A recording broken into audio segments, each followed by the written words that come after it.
All right, we're recording. Good morning. Good morning. Planning a little golf sesh, guys. 4th of July is coming up. America, freedom. Got to get ahead of the tea times. All the things that our listeners support. You know, we don't want anyone here that doesn't support the beautiful country of USA. Yeah. The A-team.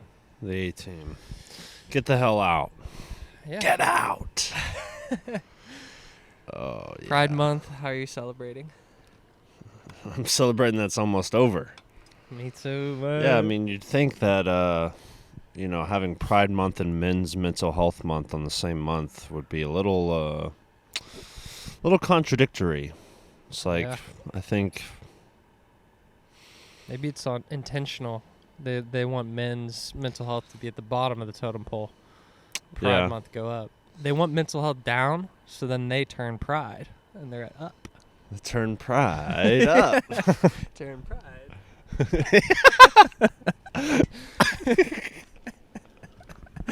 Yeah. Dude, is this wet?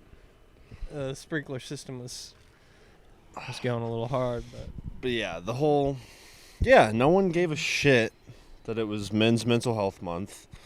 We're about to go to war. You know, men just dropped these bombs.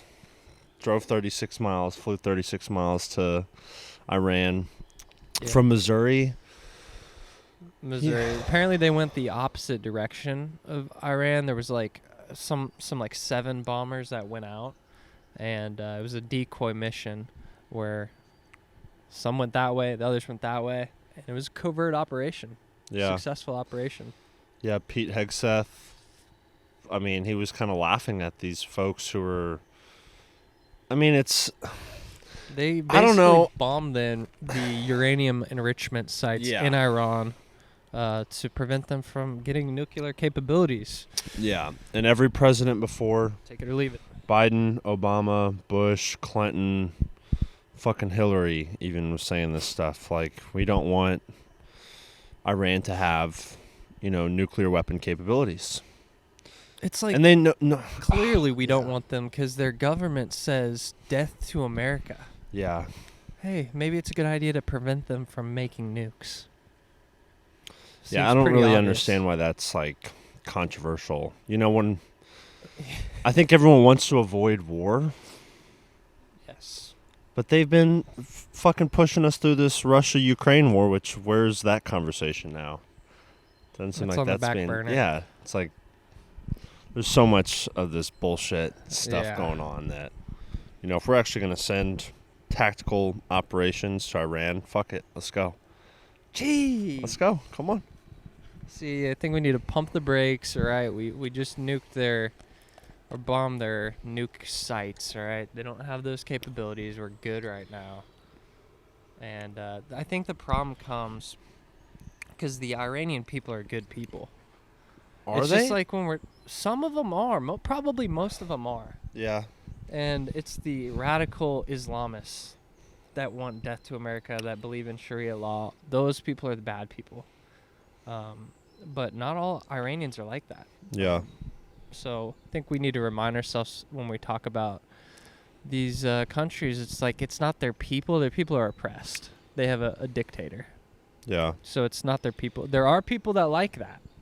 And maybe they just don't know what's good for them, but yeah, I think it's sad, but we shouldn't go to war. No, we shouldn't do that. The problem is it's that we're being pushed into war by all the companies, all the military-industrial complex. They want us into war. Yeah, and there's definitely truth to that, but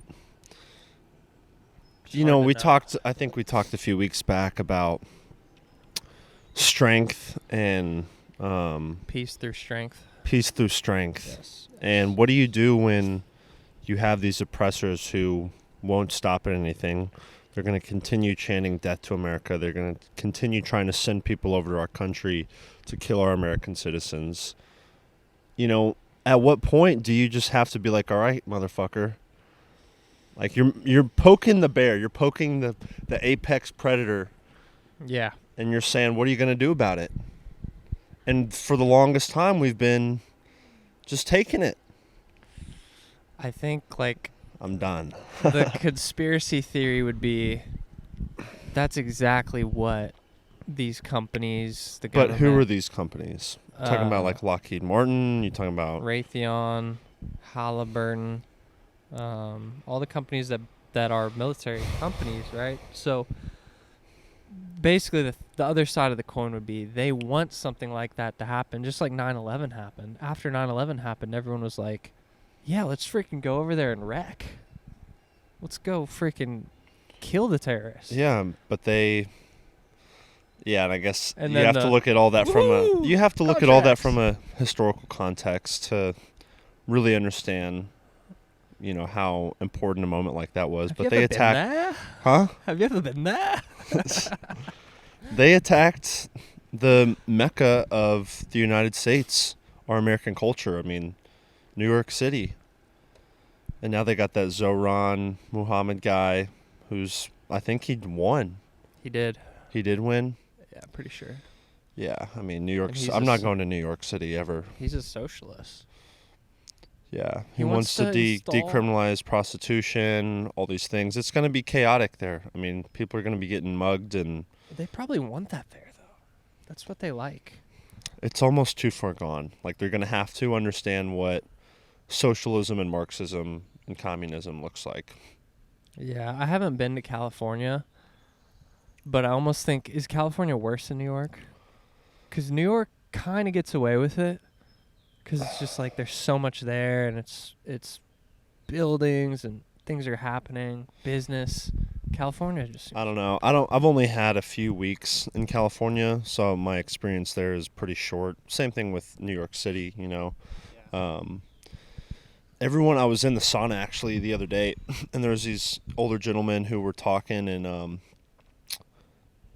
I guess two of them were from California, and they were just talking about, like, the taxes and why they left California and why they came to Texas. And they're like, people continue to stay and live there because it is such a beautiful state, and it does have a ton to offer. But, I mean, Gavin Newsom and Karen Bass are like, they're killing the state, dude. I don't get it. Like, why are these people continuously getting votes?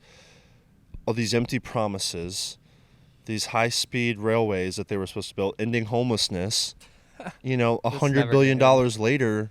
And then Gavin Newsom has this pompous, you know, personality to where he can go and tweet and, like, pretend to be the bigger man and all this stuff. And it's just like, are you looking in your own backyard? There was a video, I don't know if it was a Vice interview. This was probably a few years back, but he was getting interviewed as he was walking through some of the streets downtown, and was like just smiling, you know, as all these homeless people are laying on the curb and there's trash and it's disgusting out. And, you know, it's just like, you're proud of that? Like, you got nothing to say about that? He's 100% compromised and corrupt, and he doesn't care. So, but that's what's scary. He's pretty good, though. That's what I'm saying. That's what's scary about him. He's a snake.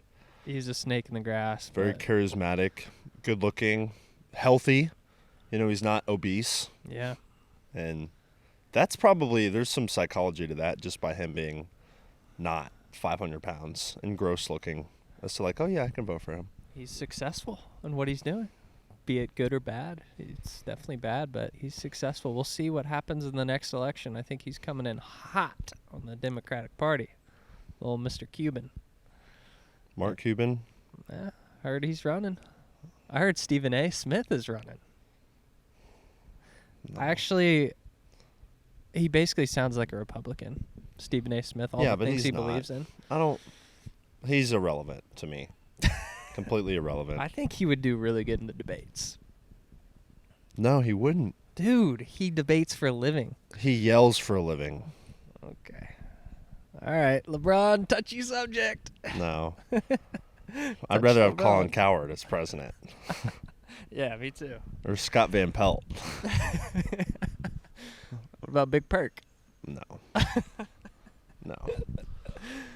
Oh, man. Okay, so... Oh, I heard a quote off the Russ album, actually. It's like, it says, a wise man, or a smart man looks outside, a wise man looks inside. I'm like, that's a good quote right there. think we need more of that. You know? Maybe Gavin Newsom needs to look inside his heart. Yeah. His dead heart. And the other thing I was listening to on Joe Rogan, Dr. Mary Talley Bowden. She the Houston? Yes. Yes, I listened to some of that. Yeah. And, dude, it got me thinking about those times again, you know, the COVID times. And the way that she explained it and outlined a lot of the stuff, I did not know that the government took control of monoclonal antibody treatment. Dude, yeah, and bad. They eliminated that from, you know, people couldn't get it. Yeah, and just like horrible. Remembering how that entire process went, it's like, dude, never forget. Yeah, actually, it was funny you said that because I was on ChatGPT 2 days ago. We're having some, you know, some people in my orbit have had some heart problems. Yeah. And some people in their orbit just dropped dead. 65. Just healthy individuals, dead. Yeah. So I'm in ChatGPT asking about it. And kind of gets back to, you know, like, why are we trusting government? Why are we trusting pharma? Yeah. When clearly, like, and overall, COVID was, I think I'm grateful for it because it opened my eyes. I think it opened a lot of people's eyes. Yeah, the only positive is a perspective change. Yeah, like their true colors were shown. Yeah. During it. And basically, I was telling ChatGPT, I'm like, okay, so if you were a human being in that time period, would you take the COVID vaccine? And it gave a pretty nuanced answer. Like, it was like, if I was immunocompromised, older, yes, I would. Because it actually, and then it says, yeah, studies show that it helped people that were older. I was like, okay, I can accept that. I don't know if that's true. And then it was like, if I was 20-some healthy individual, it was like doubtful, maybe yes. And then I'm just like, okay, so it's just so confusing because it's like, why are we trusting? I've lost trust. Yeah. Beating a drum over here. I feel like it's like people know where I stand. Yeah, we've discussed a lot of this to lengths before, so we don't need to beat a dead horse because I'm sure, you know, anyone who's listening to this is like, man, I don't want to. It's a dark phase in I think a lot of people's lives, but unfortunately, you have to remember these things moving forward because that was an attempt to take control of, you know, our freedom, you know, and so I think a lot of people, whether intentional or not, they're like, hey, I just kind of want to block out that 2020 to 2022 time of my life. And it's just like, yeah, I get it. It was sad. It was dark. It was isolating. It was lonely. But there are people still in power who made those choices to oppress you in those scenarios. Yeah. To leave you away from your family when you're giving birth. To inject your pregnant wife with a experimental vaccine. It's like you can't forget that stuff, dude. You can't. And really, you need to hear it again, and I'm glad you said that. And I just want people to realize this. During that time period, those pharma companies, vaccine manufacturers, were given zero liability. Yeah. Okay, so what that means is that whatever happens after, they have no liability for it. So you can't sue them if you get if you have a seizure right after the vaccine. Yeah. You have no recourse, pretty much. Combine that with like the super hard push, the fact that they made billions. Yeah. It's just like your mind has to realize human nature sometimes. And it's no good. If you got cops walking down the street saying, hey, you need to be in your house by 8 p.m., that was a reality in Minnesota. Tim Walz, who was potentially going to be the vice president under Kamala. He's a joke. Gavin Newsom's throwing sand in skateboard parks to get people to not go out there. They're arresting people at the beach. You know. But, hey, I'm going to go. I'm Gavin Newsom. I'm going to go have my rich elitist dinner. We're going to drink wine and we're going to fill ourselves with food. And we're going to talk about how much control we have over you. But yeah, you stay inside. I'm going to go to my 5-star restaurant. Fuck you, dude. Like, fuck you. I'm so tired of that. Scum. And I think, the whole perspective change, kind of what you said already. If you're already on the fence about questioning a lot of these big corporations, the influence that, big pharma, big medicine, big insurance, just like, you're kind of trying to decide what kind of role do I want the government to have in my life moving forward. It's like there was a split. I mean, it was like a splitting of the atom. And you saw people go one side and you saw people go the other. And the ones who kind of stuck in the middle were probably facing more of a moral dilemma of like, well, I want people to be healthy. But it all stems from the information that they were fed. If we were given the truth from the beginning, 100%. I don't think it would have been as divisive. I think it was like, hey, if you exist in this classification, maybe you're immunocompromised, maybe you've got a lot of comorbidities. Yeah. We're talking to you. The rest of you guys, get some vitamin D, get some good food, get some sleep. It's like, but that messaging wasn't out there. Intentionally did not talk about that. And they made you feel like a loony if you had questions. And Dr. Bowden talked about how they have these through, I think she said it was called like the CICP, which is a tracking-based system. She said that like every disease has a code. Okay. So like polio or the flu, it has a code. So whenever these doctors go in and they put in their system, hey, Jack, you came in for the flu, it has this code number. Yeah. They have no code for vaccine injury. So if you want to go to the doctor and say that, hey, like I got this vaccine, I've been dealing with these problems, they have no way of tracking this stuff. Yeah. And so all these people fall to the wayside, and then it's years and years and years later, and they haven't received any help. They haven't received any tracking. So we as a country have no way to really look at. You're right. We have You're so right 20 million people that are struggling. Yeah. And they've only accepted, I think, like 20 or 30 claims of vaccine injury, when it should be probably like, tens of millions. Yeah, definitely. I mean, and that's a good point, because why would the company and the government that empowered these pharma companies, why would they study if their vaccine hurts people when they have zero liability? It's just like,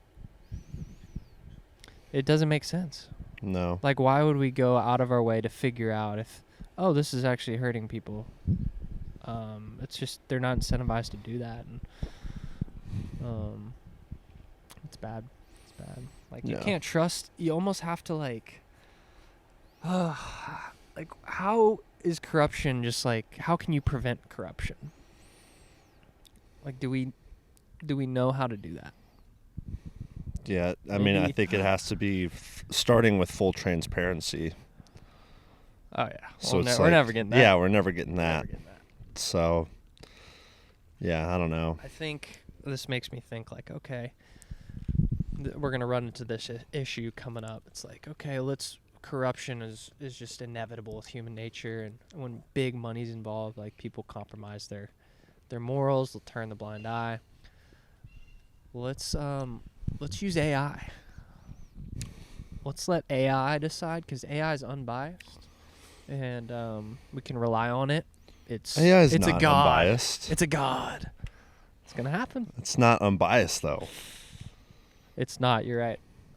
What do you mean by unbiased? Well, I mean, you can ask it certain questions, and it'll say one thing when you're talking about a specific person. It'll give you another answer when you're talking about someone else. Like, if you talk about like white lives matter, it's like, well, ChatGPT is going to say, we don't really, we don't want to give preferential treatment to a specific race. But then you say BLM, and it's like, praise be.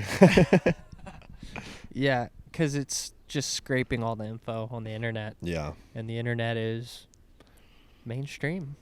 I mean, you're not going to get those opinions about the alternative opinions on the internet, and it's basically, again, the consensus of the internet.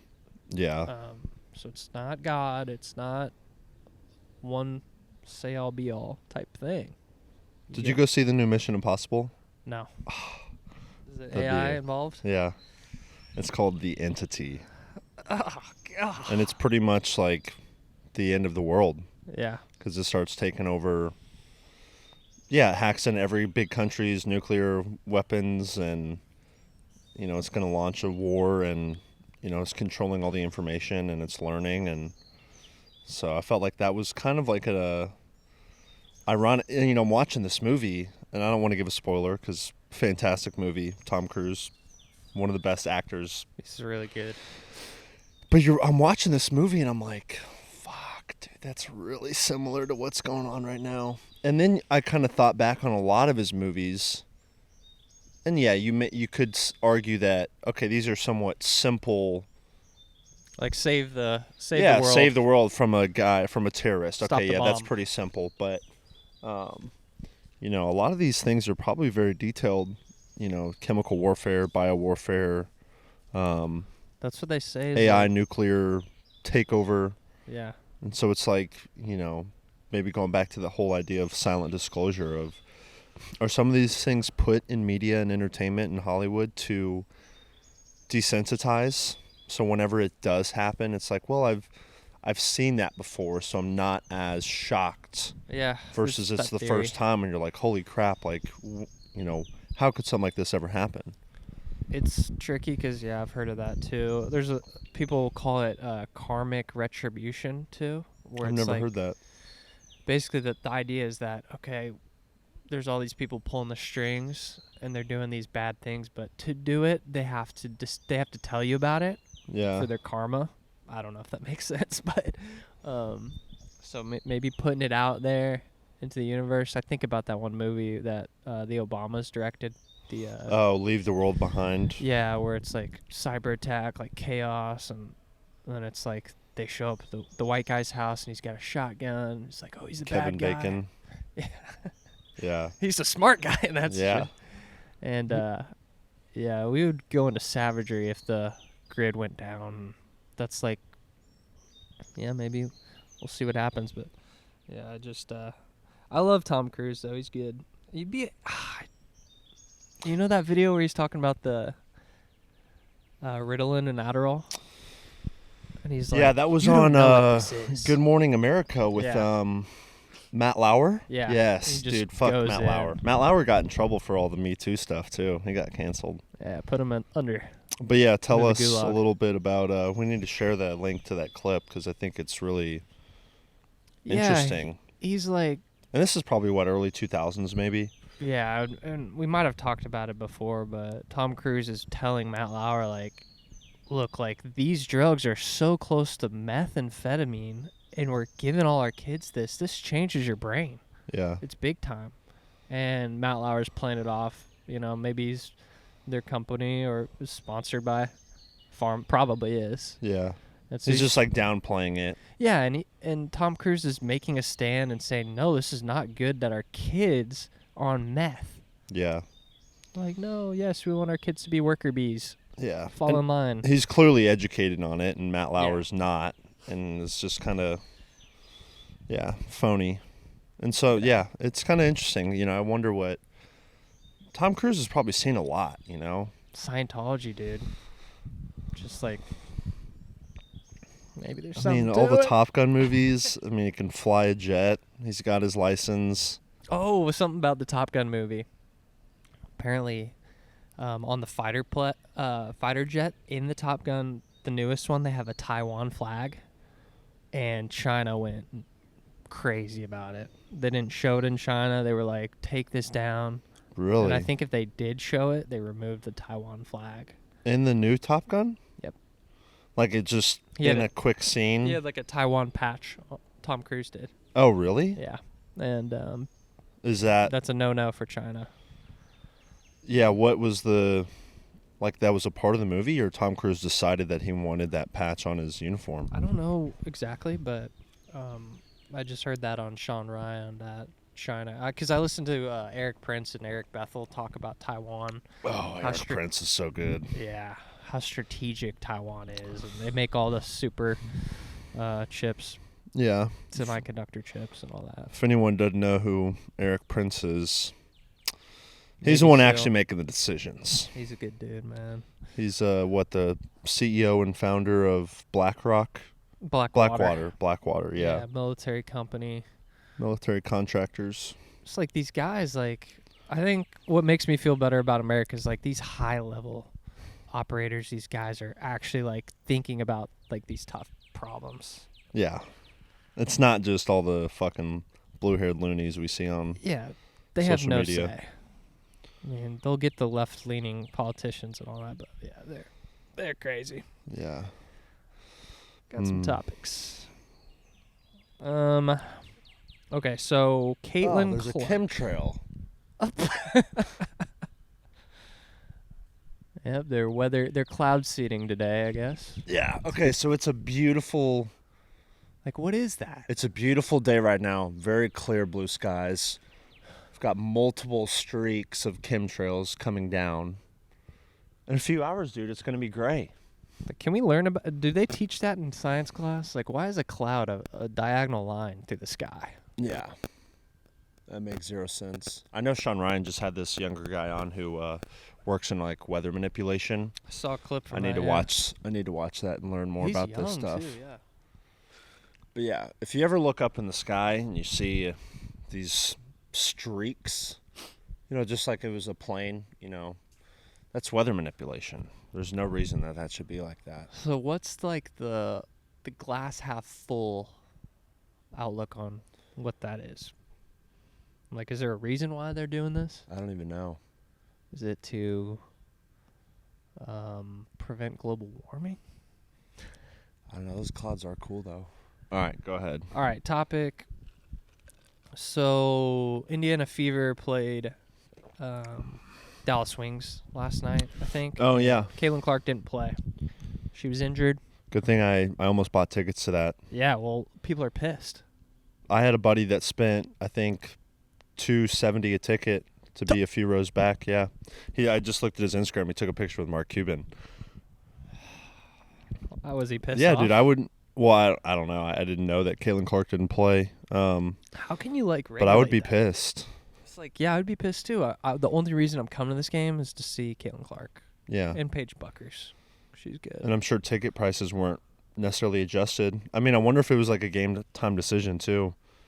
Maybe. Because that would be fucked up. Yeah, I saw it last minute. And you kind of have to... It's not her fault. I mean, she can't play.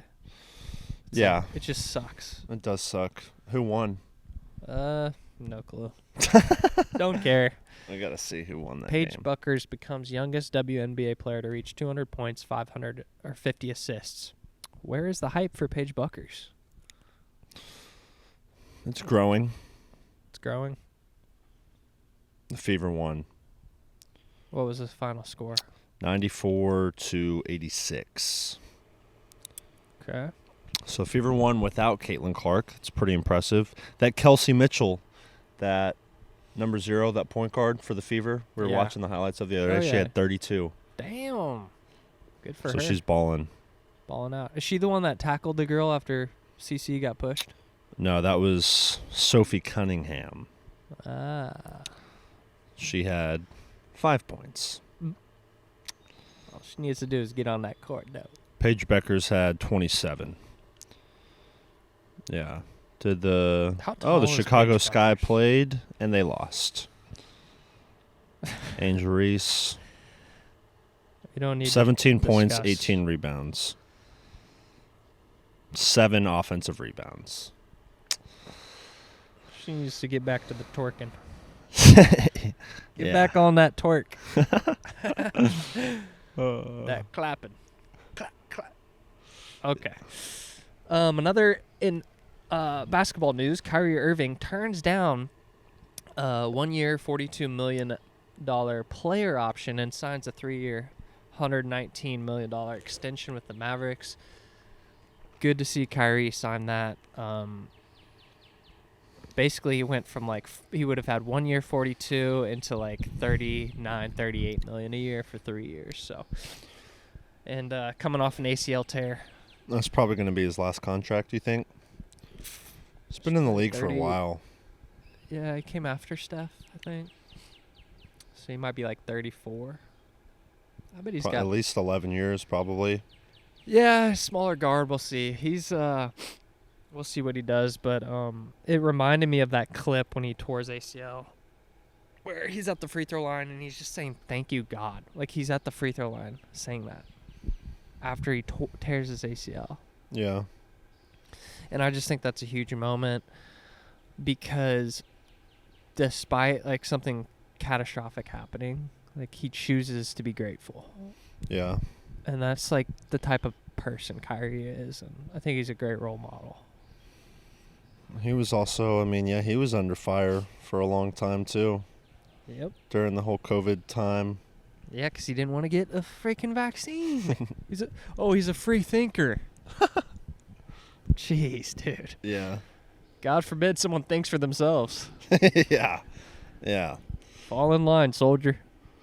Yeah. And so the Mavs got Cooper Flag.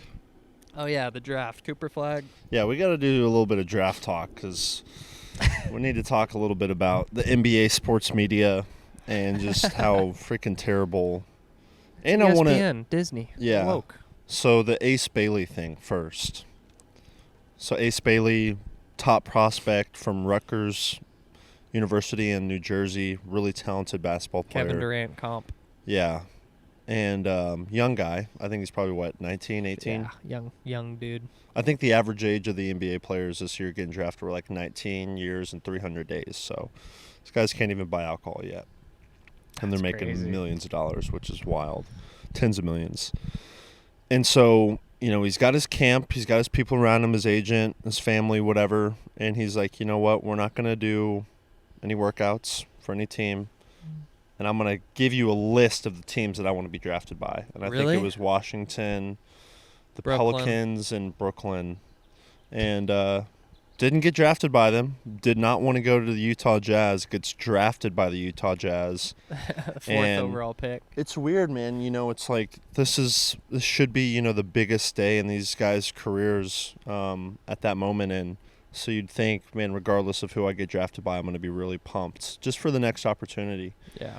And, he's sitting down at his table and they draft him and he's just like, it's like, fuck. It's like not a good look. No, it's not. And apparently, like, his agent wasn't necessarily a certified agent. Oh, really? It's probably his uncle or something. It's like, bro, I got you. I'll be your agent, bro. I'm going to take 10%. And, you can understand why. He's like, okay, what's the best situation for me? I want to go to a team in a cool city, Brooklyn. That'd be freaking cool to play in Brooklyn. Or, what was the other one? New Orleans? Yeah, I think so. And Utah is like not necessarily the culture that maybe he was looking for. Yeah. So, when you're deciding where you want to be ultimately, I can see why he did that, but Utah's like, fuck that. You're the best on the board. Yeah, but what if he decides to not show up? I hope Like he he's supposed to doesn't do report that. on Monday. Like I think their training starts on Monday. If he forces a trade right now, then he's going to be labeled cancer. Do you think that's I a would product, not want though, him. of the NIL? Because now these guys are... It used to be like, man, if you're getting drafted by a professional team, this is probably the first time you're getting big money. And so it's like, the opportunity is different versus when you've been making millions as a college kid. It's like, well, the money's... I'm going to get the money regardless. So it's like, now I want to be choosy on where I want to go, the situation. I'm like, but that's not up to you. No. It's a draft. Yeah. You're going to be chosen. You're an employer. Like, you have an employer, you are an employee. It's you do what you're said, or you're done. I think we'll see how it plays out because it's not necessarily like a basketball fit issue because like he could fit in Utah easily. Yeah. It's like a where do I want to be type move. And he thought he had the leverage. Clearly you don't have the leverage. But, yeah, it's kind of funny. Like, if you're sitting there, you're like, okay, he didn't work out with us. No interview. No medical. Like, okay. You know what? He's pretty good on the tape. Let's just take him. It's kind of like a Shedeur Sanders type thing. Yeah. It's like I want to go to these specific teams, and then everyone starts talking. It's like you don't have the power that you think you do. You don't. Would you have taken Ace Bailey if you're Utah GM? Probably not. Really? I mean, if you're taken thinking, the- okay, this guy's already saying that he doesn't want to come to our team, why would I want to deal with the headache, which now is being, proven to be true that, and I don't know what the details are on, like, if a player doesn't sign, Yeah. like, Utah, I'm sure gets rewarded with some complimentary picks, I'm assuming. If he, doesn't sign his contract. I'm not I don't entirely know. sure. I know that's what happens in baseball. Like, if you draft a guy and they decide to either go back to college or they don't sign, then you're rewarded with compensatory picks. So they understand that that's a part of it. But MLB draft is also way more. There's 3 rounds in NBA draft? 5 rounds? I don't even know. I don't know either. It's not more than. I mean, baseball used to be 30. There's 15 guys on a NBA roster, so I think it's probably 2 or 3 rounds. Yeah, it's not very many. Yeah. So, yeah, I wish the young man success, but I think that goes into the whole NIL conversation again, and power that some people think that they have that I don't think they really do. Yeah, we'll see what happens there. I mean, he could make a statement and just be like, all right, I'm here, I'm going to work. Fuck all that noise. Let's just go to work. Go to work. Go to work, kid. Dang. I wanted to, man, it just slipped my mind. Dang it. I can't remember now.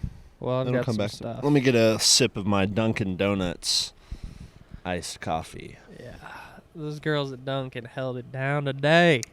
You got the one off of Cooper? Yeah. That's those my girls up there. No Dutch Bros?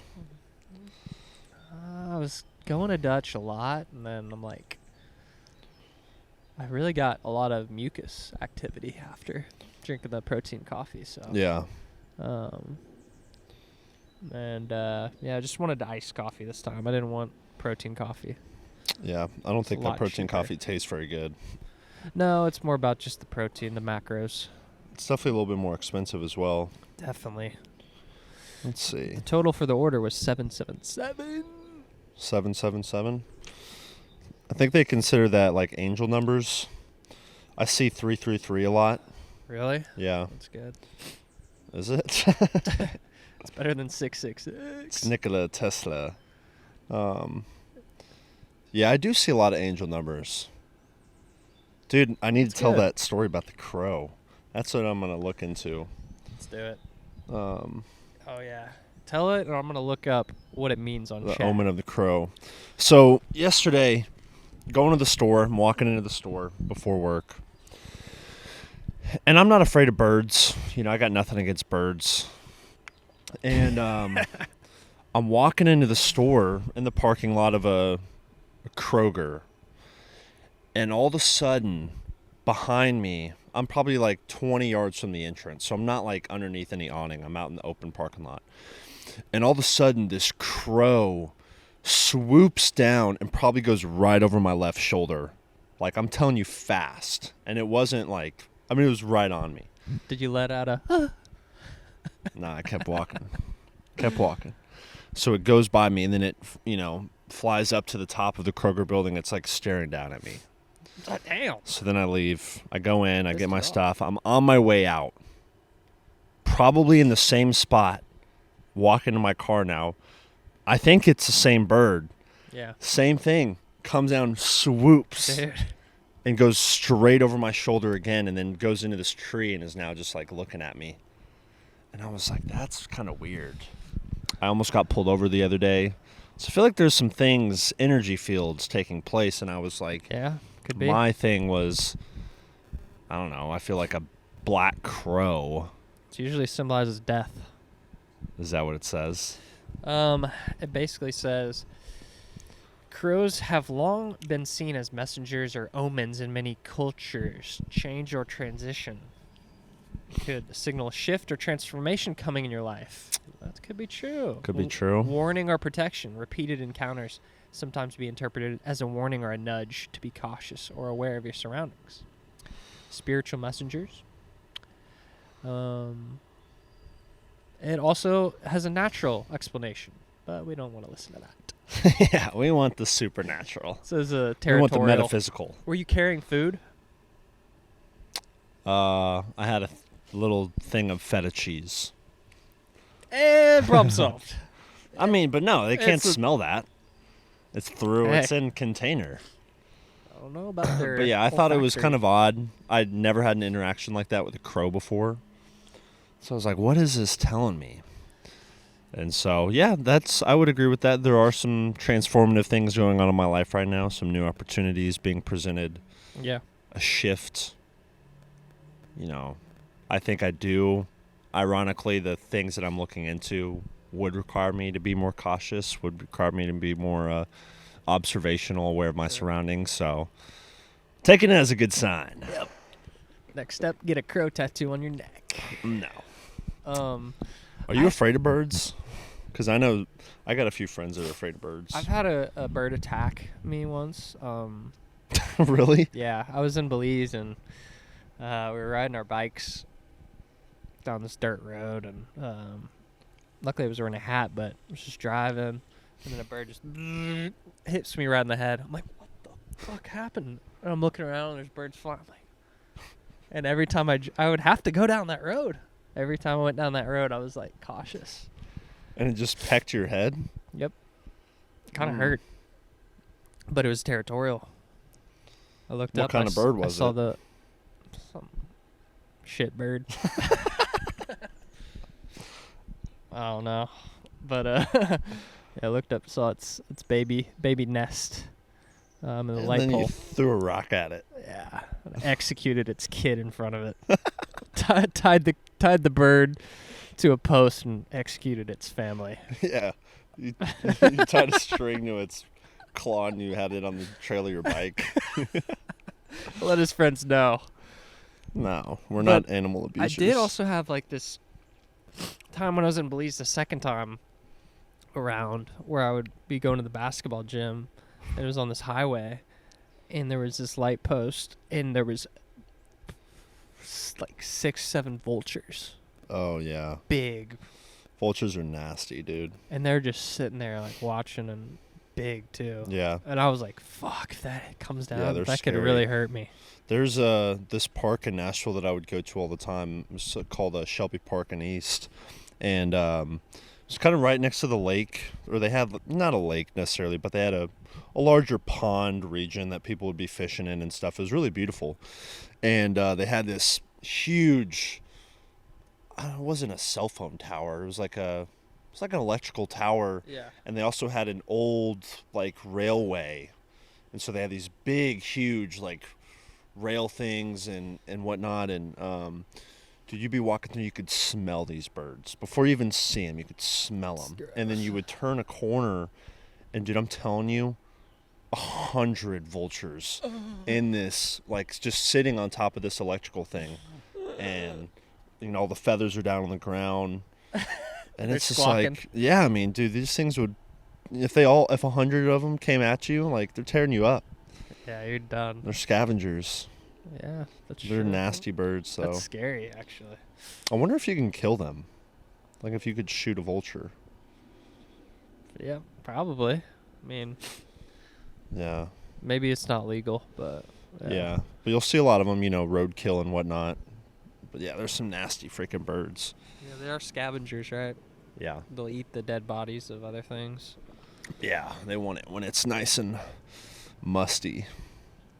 Same thing with, like, That's kinda hyenas. interesting, because they're able to survive. You know, that's their, like, they've evolved to eat the dead things versus going and killing their own thing. So maybe they aren't aggressive. They're probably territorial once it's their time to feed. Yeah, they got one circling. Yeah. Like, I saw this video of this, I think it was not an elephant, it was some animal that was dead in seemed like the safari region. And these hyenas were going over to it. And dude, whatever animal was dead had to have been dead at least a week. And the folks who were filming it said, like, the stench of this rotten meat and flesh was so bad. And these hyenas, dude, are, like, getting in its guts and rolling around in it. And yeah, and so they have, I was looking into it, and they have, like, these really strong stomachs to where they can digest, you know, raw meat and rotten flesh. And dude, yeah, it's like, seems like it's evolutionary. Yeah. It's how they're going to survive. Well, and there's, Probably you a know, good thing. I think we've shared some videos on Instagram of some of these guys who were doing, like, they're eating that raw meat, or Liver King. No, not we do need to talk about Liver King. No, they'll put, like, the meat in the jar, fermented. Oh, And there's this guy. I need to share that. But he'll, dude, he had this, like, jar, and it was, like, fermented. Rotten meat, like aged meat of, like, over a year old, and it's got, like, you know, mold on it and stuff, and he'll, like, take it out of this jar, and he's pretty much trying to prove to everyone that, like, this is how you achieve optimal health. You should be able to eat anything. Chance, dude. And he, like, arrest him and now. of course, like, once the camera pans up and you're looking at this guy, he looks terrible. He looks sick, skinny, long hair, pale. And he'll, like, take, you know, his chopsticks pretty much and, like, pick out this raw meat or old meat and, like, eat it and drink the juice of it. And yeah, dude, it's you fucking sent me nasty. one of those videos, couldn't even watch it. Yeah. Bad. And he's, like, gagging the entire time. Yeah. Is that just for It's like, views? dude, imagine having to kiss that guy. He's not kissing anything. Yeah. But his turtle that he's got in the corner. He's got a pet rat. Yeah, he's touching. Like, that's got to be, like, mental health 101. Like, how do you get to that point, man? Yeah. Men's mental health. Someone check on that guy. Yeah, for real. Send an edible arrangement. Yeah, get some fresh fruit into his body. Ugh. I need a nice woman for him. Send a nice lady over. He probably has, like, an AI bot that he talks to. Oh, yeah. He's got a sex bot for sure in the closet. Yeah. It's tattered. Yeah. Filled up. We're not far from that. No, we're not. But Liver King. Oh, yeah, Liver King. He got arrested. Bad news for Liver King. He's off the deep end. Yeah, got arrested here in Texas. Yep. In Austin. He's arrested for threatening Joe Rogan. Yeah, terroristic threats against Joe Rogan. Our podcast king. Yeah. But let's go back a little bit, because Liver King was very popular, viral for eating raw meat, and he was all about liver. I eat raw liver, I work out hard, and these are my tenants. I sleep, or I shit laying down. What? Yeah, that's what he does. Takes these enemas. Yeah. He's a weirdo, dude. I don't know. Okay, so then he sleeps on the ground. Yeah, he sleeps on, like, a wooden plank. He lives the ancestral with a life. wool blanket and all this weird shit. Yeah, that's a little weird. But he got really popular, successful, rich, and then come to find out he lied. People asked, "Are you on steroids?" And he lied, said no, and then it comes his actual provider of steroids, like, leaks his email. Yeah. And he's paying. Apparently, he was paying like $11,000 a month for steroids, which is a lot. He's taking a lot of juice. And he looks bad, dude. He looks real bad. Yeah. Like, his body's not responding. Because maybe he's not. I mean, he's jacked.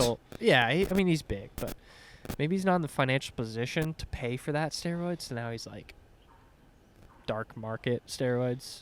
Maybe. And he's trying to make it, but yeah, he got arrested. Yeah, he was making tens of millions a month from his page, from his supplement sales, from everything. Now he's got a documentary out. I don't know what it's on, but probably watch it. I bet it'd be really entertaining. And so, you know, Derek More Plates, More Dates goes on JRE. This was probably 2022, 2023. Okay. And they talk about, you know, his supplement stack and his steroid stack. And so then at that point, you know, Joe Rogan being so big, it's like now everyone knows that this guy's a fraud, and pretty much, like, you don't want to say ruined his career, but it just exposed him for hey, this guy's not being truthful and he's selling people health and fitness supplements. If you're going to do that, you need to tell everyone, hey, by the way, I'm taking a lot of steroids. Yeah. You're not going to look like this taking my liver supplements, which common sense, folks hopefully would be like, yeah, I'm not going to look like that. But so I'm sure it ruined his life. And, he lost all of his Instagram followers. People know he's a fraud. And clearly this guy is using other drugs. He's mad. Yeah. And looks like he's on meth. And so I guess films these videos. Dude, weird. Have you watched them? The cockroach video? No, the ones about Joe Rogan. Yes. It's like he's in his bathroom and he's like going to weigh himself. Okay, I haven't seen that. He's like talking to himself in like his closet. And he's like weighing himself in his closet. And then he's like, yeah, I'm weighing this much before I go take this massive shit. And yeah, just like weird. And the camera's like right up to his face and he just looks sunken. And then I guess was talking about wanting to fight Joe Rogan. And, saying Joe Rogan's talking all this shit and all this stuff. And he's like, what if I traveled down there? And just like weird conversations. Yeah, he's like, I have something to fight for. I'm fighting for my family. Yeah. It's like, you took food off my plate. Ancestral battle. Yeah. So then he gets arrested for terroristic threats against Joe Rogan, which then I saw this clip of Brendan Schaub talking about it. And I don't know what security Joe Rogan has. It's like at his house. Like, you think he's got some private security guards, like, guarding his house? I've never thought about that, but... I would probably say yeah. Yeah. I bet he's got a security staff. Probably. Like, he's such a big person now. That's a good point, yeah. That would be a smart thing to do. Because he can defend himself. And he himself, can afford it, and he can also afford it. But to have that, like, armed guard... And he knows people that would be like, hey, here's a good company for some private security. For sure. That wouldn't be an issue for him to do that. I just think about, like... Yeah, he probably does. Yeah. I don't know if he's got presidential security detail, but he's got got some people. Yeah. He's definitely got some people. Yeah, he's protected. So then he pretty much brought up the idea. He's like, all right, Liver King, let's say you get through his front gate. Let's say you get in his house. Let's say you're standing face to face with him. What's your plan? What do you do now? Like, yeah, this guy could be tough. He trains, whatever.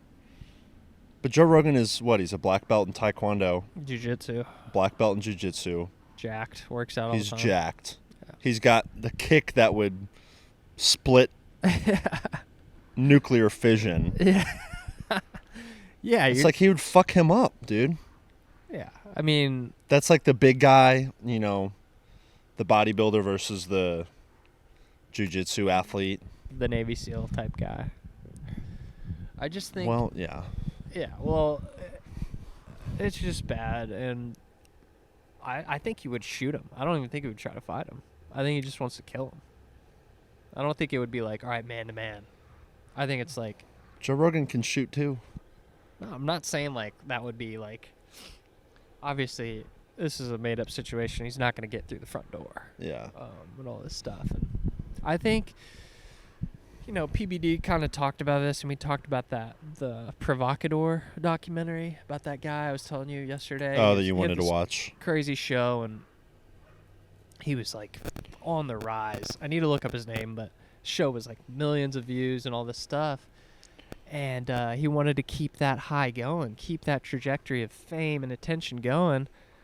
And so him and his producer go into the airport, and he tells his producer, hey, write a swastika on my face, shave half my head. We'll say white supremacists did this to me, and we'll talk about it on the show. Does that show booms even more? Come to find out, it was all a scam. And so I think Liver King's in maybe that mindset of like, okay, like I was really... really high at this point. What do I need to do? Oh, if I can entice Joe Rogan into an actual MMA match or a boxing match, think about that. Yeah. Biggest podcaster versus me. People would love to see that. I think that was his mindset. Is it Morton Downey Jr.? Yes. I've never heard of him before. Some of the clips of his show are just like... Morton Downey Jr. Yeah. Let me do some research on that. I think he had like a good 1.5 year run where he was just top of the top. But yeah, Liver King. Pray for Liver King. Let's get him back. Dude, that's the picture they use of him on there. It's like a psycho. And I watched the trailer for the documentary. That guy was like, his family was like, he's just a nice guy at home, a family man, a dad. But on the show, it's like he's a completely different guy. And he's like smoking cigarettes and screaming in people's faces, pushing people. That's probably his outlet. I Like guess. he's got to filter that out of his system one way or the other. Yeah, it's like provocative TV, like to just push people's buttons, to get the reaction, to get what people want to see. Yeah. What do you think about, I don't know if you've seen any of those, like men's retreats, kind of going back to the men's mental health thing. You know, those, where these guys will pay these, like... Jackson talked about this, yeah. Yeah, I don't even know if they're Navy SEALs necessarily, but it's like kind of this military mental health motivational group. And these rich people will pay like $20,000 to pretty much go get treated like shit. And like, you're a maggot. Yeah. And they're like doing burpees on the, on the beachfront. And then at the end, they're like, sitting in the circle and like yelling and crying and. Look, there's something fake to toughness, I think. You think that's fake? I think it's like. Why are you filming that shit? Oh, well, yeah, at that point, it's not truly about growing. It's like about, okay, look at me. I'm so self-aware. I know how soft my life is. I know that I'm weak. Let me film it and show everyone I'm badass. I went through this thing. Yeah. I think it's probably that. Would you ever do something like that?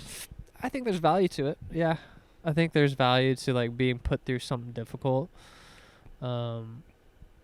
Especially like with how easy this life is. It's hard to self-motivate sometimes.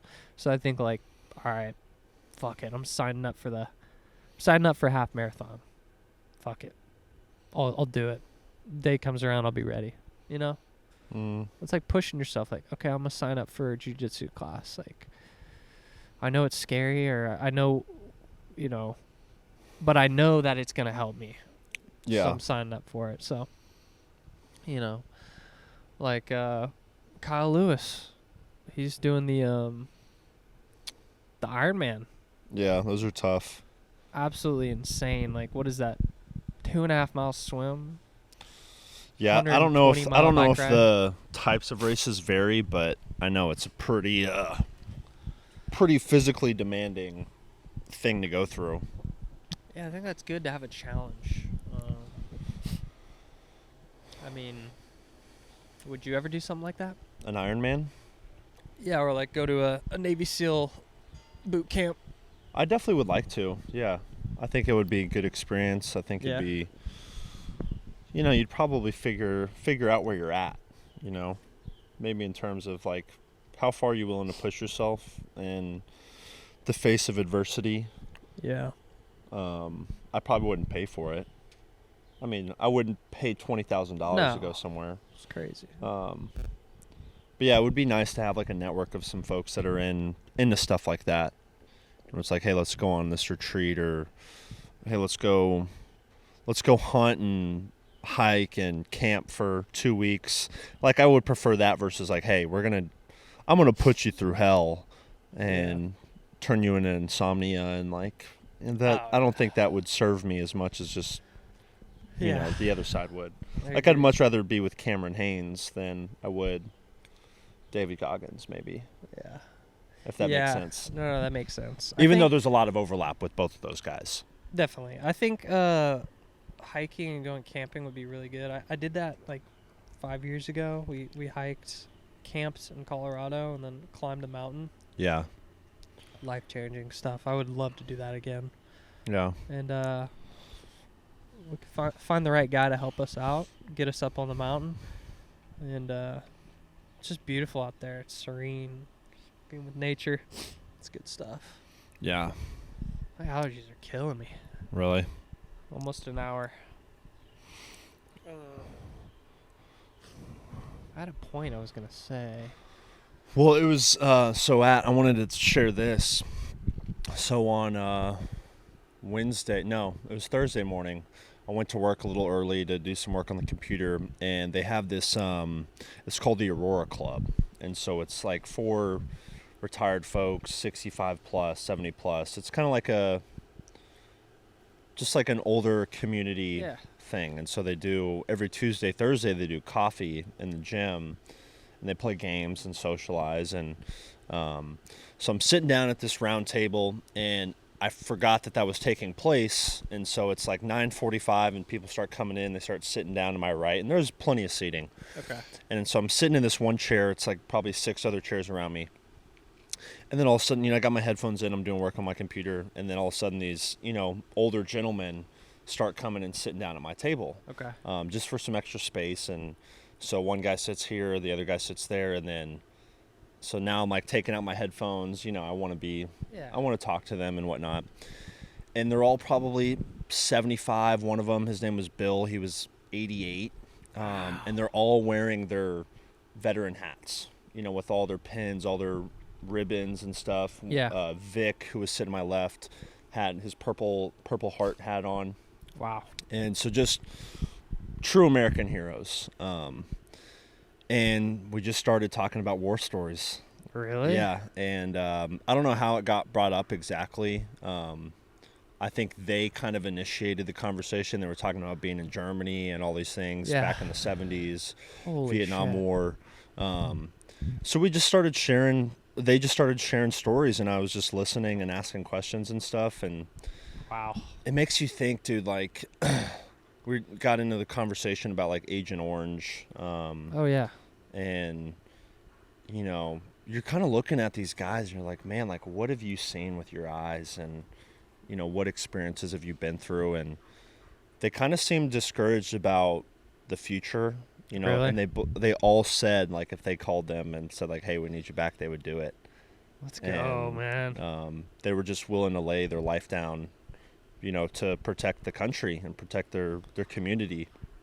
And started talking about all the intricacies of all these boats and carrier ships, and they knew all of them. They were like, yeah, the USS Saratoga, and they were calling it like she and lady, like these inanimate objects, wow. Have like a personality to them. Yeah. And like, yeah, she would ride the waves like this. And, it just makes you think. And, it's awesome, man. Yeah, it was a pretty cool moment. 'Cause, I think there's a lot of, I don't know, this could maybe just the way that I think about things sometimes, but, we kind of discard, some of the older populations sometimes, and don't talk to them, maybe treat them more as a burden rather than like just like a normal person. It's like, this old guy, they got needs, they're slow, they're, broken. They all had like canes and back braces on and stuff. And think about like retirement homes. It's like you just send these people to go and live their final years out in isolation almost,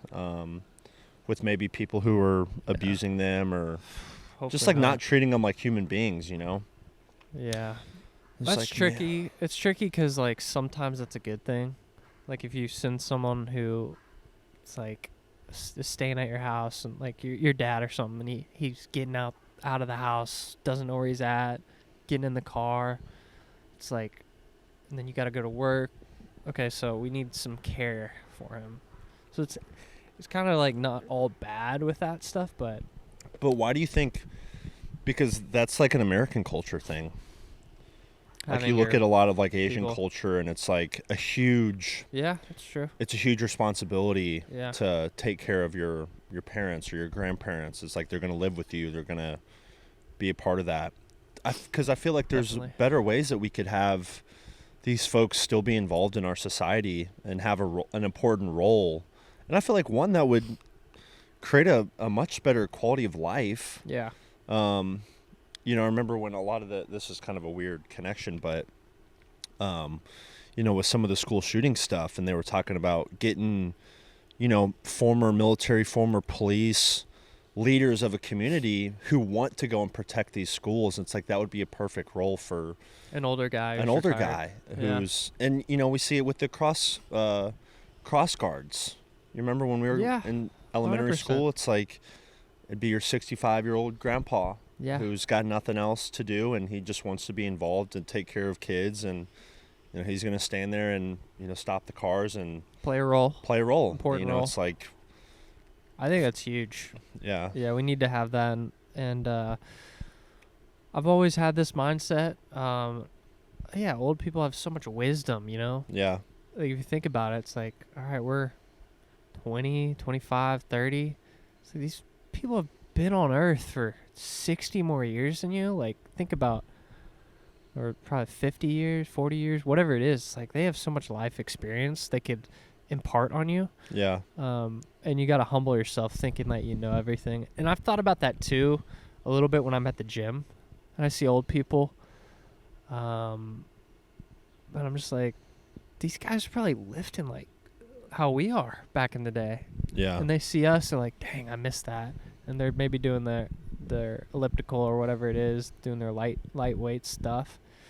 It's a cycle of life, and we should definitely take care of our elders that play an important role, especially like with the wisdom of things, like falling into the same patterns. Like, no, look, this is what happened when we made this decision, or like just giving you that second opinion. yeah, Having them in our lives too is important. And yeah, Asian cultures do it well. Or like, think about, what would you want when you're 75? Like, would you want? You probably wouldn't want to be in a home. You want to be with your children. Yeah, In the background, and that's being also a part of dinner and everything. Yeah, and that's something that I've read. I don't have children, and maybe we could talk to some of our friends who have kids, and it's kind of like this weird thing going on. And like I said, this is just what I've read and what I've heard. I don't have these firsthand experiences, but it's okay. You have a kid, mom and dad are both working. Well, instead of sending my kid to a daycare, take him to grandma and grandpa's house, right? And I felt like that used to kind of be a thing of the past, and it obviously still happens, but there seems to be almost like a rejection to that from the other side of like, I don't want to take care of your kid. Like, that's your kid. Like, you need to take care of them. I want to go live my life. And I don't know if that's true. I don't really, do you get what I'm saying a little bit? Where there's like the grandparents are grandparents are like, I don't want to do that. Or the mom and dad don't want to take responsibility of the kid when, I don't know. I don't really know what I'm saying, but. Well, no, I haven't heard that necessarily with the grandparents thing, but I have thought about that. Like, when I have kids, I'll be so grateful to have my parents be there for me and my wife and the kid, to help raise the kid, because it's like we go back to the wisdom thing, and it's like part of a big family, just like having our kids know our parents. Yeah. And having like, I think that's the exciting part of like, whatever happens in the future, we don't know, but like thinking about the get-togethers with like all of our kids, Ben, Cal, Jack, all of our kids, family, parents. It's exciting to think about the future. Like, it's gonna be great times. Yeah, I'm excited. And I wonder if you can like study that nature a little bit. Probably chimpanzees and monkeys would probably be the closest comparison of like, they've got these tribes and they all kind of serve a role, and it's the children interact with the older members, and they just have that role. And I feel like sometimes as our modern culture, it's like this isolation, and it seems like there's just so much else going on. It's like it could be a lot simpler. That's a good mindset. Let's get back to the simplicity. Yeah, but I don't think. What if you got sent to a home? I mean, it would suck. It would suck. Yeah. You'd want to be a part of the kid's life, and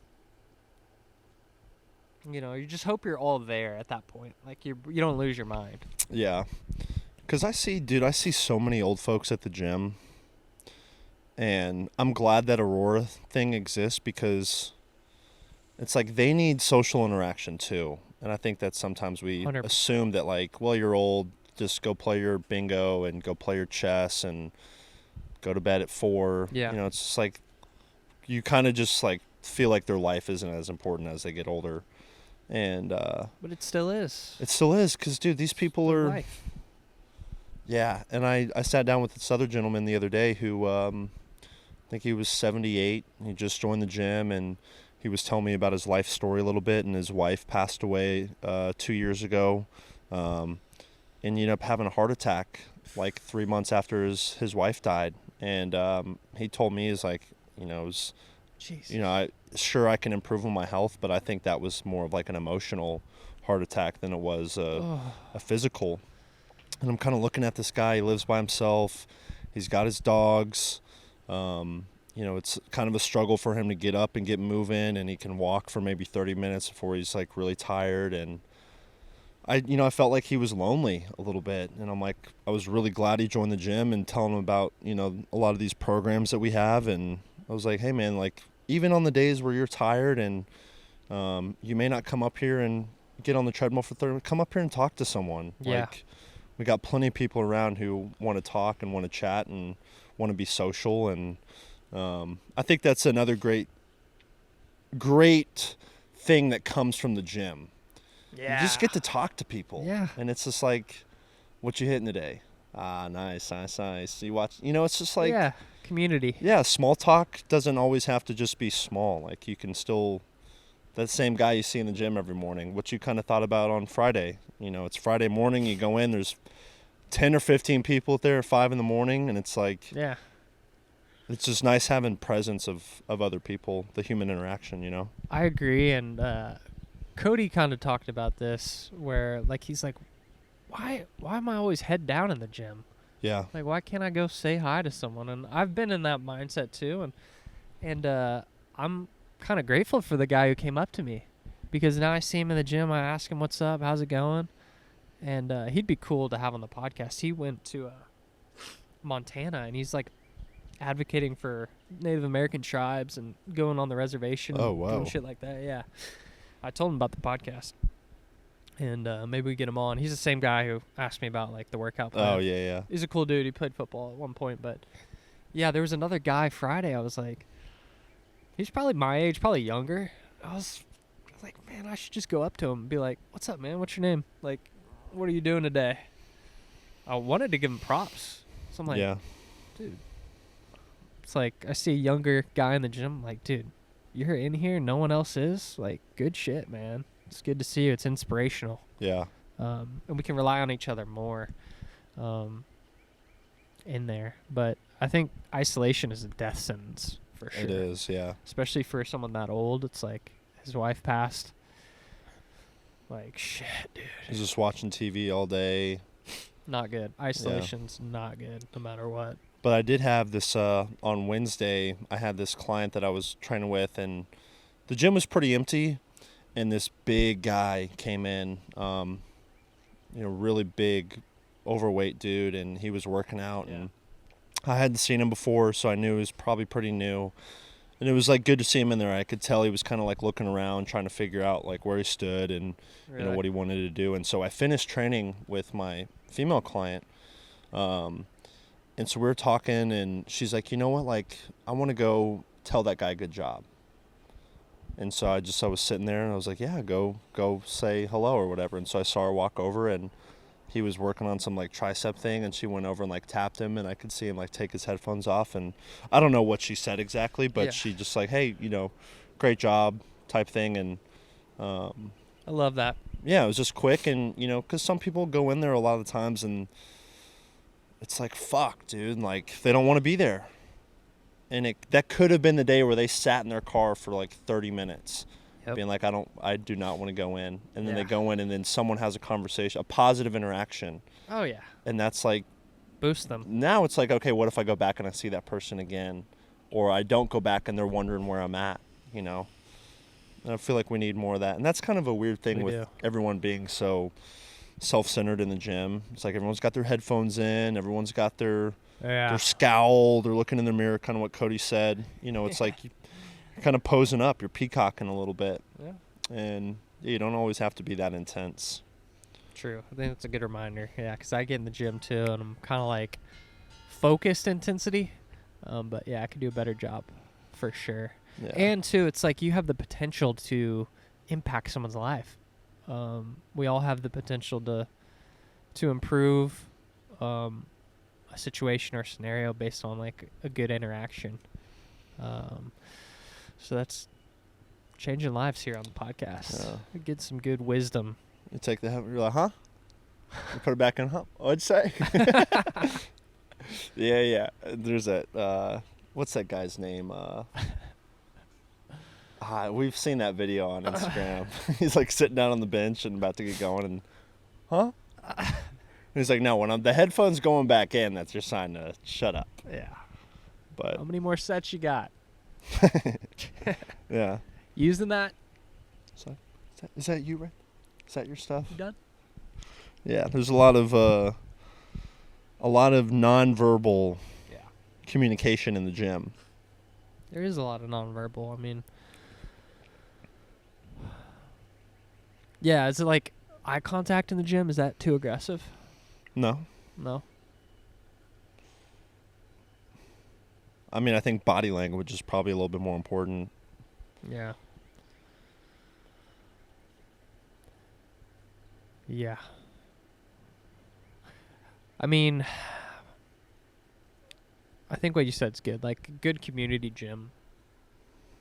That's important. I mean, I think that's something that I need to get better at, especially at the gym. Like, I see these people all the time. Like, maybe I get to know one of them more. Yeah. What's the worst thing that could happen?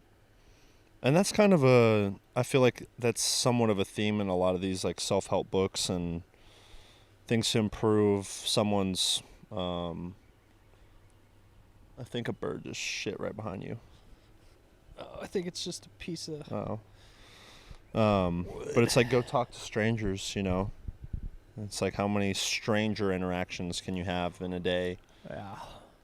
But then there's a time where it's like, you don't have to talk to someone like that. It brings up a good point, because I've gotten to know some of the people at Walmart just down the road. Oh, yeah. And we were there the other night. I see the same guy. He works there. He's working on the carts, younger dude. Just say, like, what's up to him? How's it going? And it's important not to, like, think of people based on their status, you know? Like,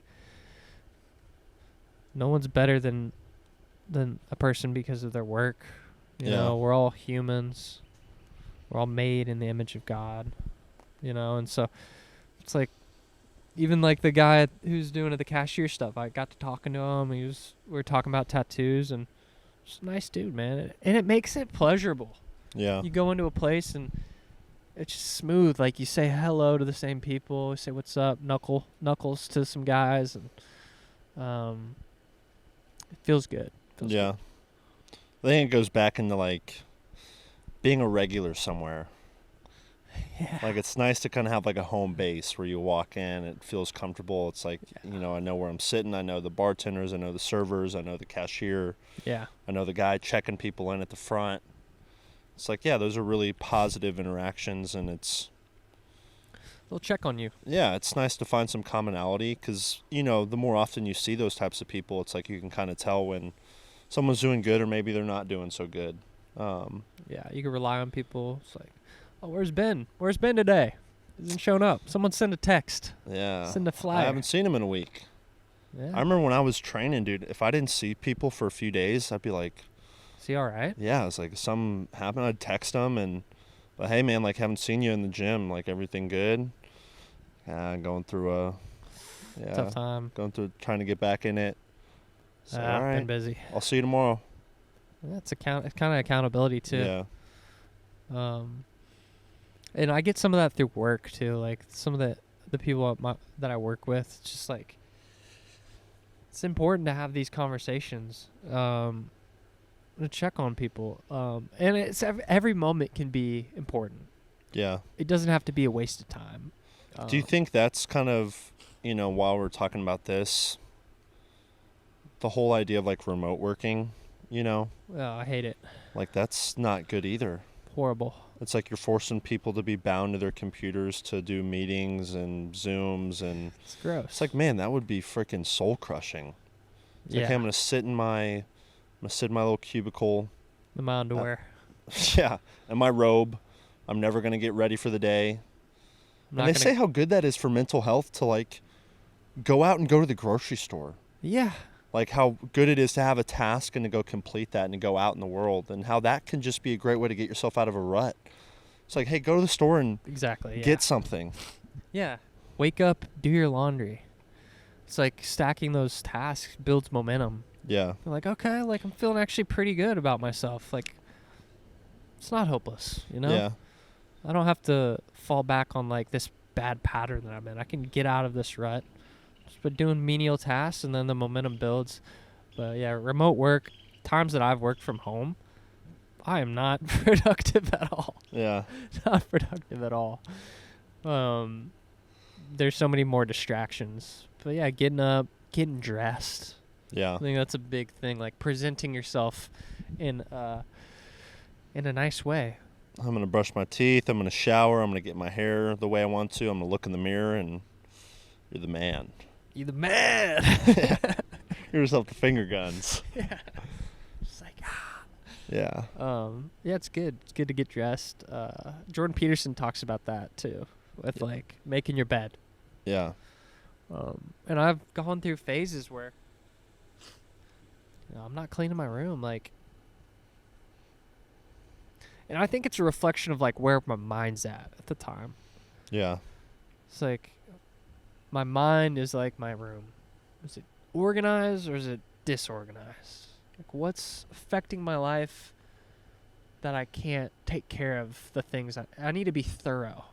It's like how you do one thing is how you do everything. It's truth to like that. What's the importance of keeping your room clean? It's like having self-respect for yourself, being orderly, on time. LeBron talked about that, actually. I watched one of the podcasts that they do with Steve Nash, and he was like, just from a young age, I was just always worried about being late. Like, I needed to be on time. It gave me this anxiety stuff in my stomach when I was like late. I hated that because it felt like I was being selfish and it wasn't important, but just being on time and like, doing a good job. Not taking the easy way out. You got to be proud when you lay your head down at night. Yeah, putting that work in. And it's kind of goes against our nature in a way. If you think about it, it's like we want to take the easiest route possible. Like if we're in the tribe back in the day and it's like, dude, there's I found a honey pot over there and there's a bunch of berries. Like, let's fucking eat it all right now because we don't know when it's going to be there. Yeah. And so a lot of stuff nowadays, it kind of conflicts with our hardwiring. But this is the part where we have that self-conscious to understand hard things are good. And you have to trick yourself sometimes. Like, I wake up in the morning and I'm like, God, I want to fucking sleep, man. I want to just snooze. Yeah, I want you're comfortable in your bed. It's cold. Just like, God, cozy. 2 more hours. Gonna feel so good. Yeah. I want that. And you have to trick yourself. Yeah. You're like, it's like literally a battle in your mind. It's always a battle in your mind just to do the right thing. Yeah. Yeah, I mean, I remember those days of 5 a.m. clients, 5 a.m. workouts, and you're getting up at 4. You're driving in the dark. There's no one else out there. Yeah. And sometimes you're just sitting in silence and you're just like, it's like you're forcing yourself to be somewhere you don't really want to be right now. And then you finish that thing. You're like, man, I feel so good. Yeah. And you're driving home after that 5 a.m. workout, and you're like, man, I got one of the hardest things out of the way. People are still sleeping. Yeah. Some people they don't even know their day has started yet. And I've really accomplished something, and I've built some really positive momentum for my day. I'm in a good headspace. I just trained. I just exerted. I'm about to get some good fuel. I'm going to feel good. I'm going to work on my body and my aesthetic and my presentation. Getting stronger. You're callousing your mind. Yeah. And it's so much easier to make the right decision once you've made a couple right decisions in a row. Yeah. And that will change your life. Your life is basically a bunch of decisions that you make. Yeah. And at some point they add up. Good or bad. At some point the scoreboard's going to show you. Yeah. If you're up or you're down. Yeah. But it's not to say that we don't make mistakes and slip up here and there, because no one's perfect, right? We have to accept that part of ourselves too, that like we're gonna fail. Yeah. No, literally, like it's impossible to try to be perfect, but let's just do our best. Let's do our best. So it's good stuff to do. Yeah. So that's a good stop point. Yeah, I feel good about it. Almost an hour and a half. Nice. Good episode.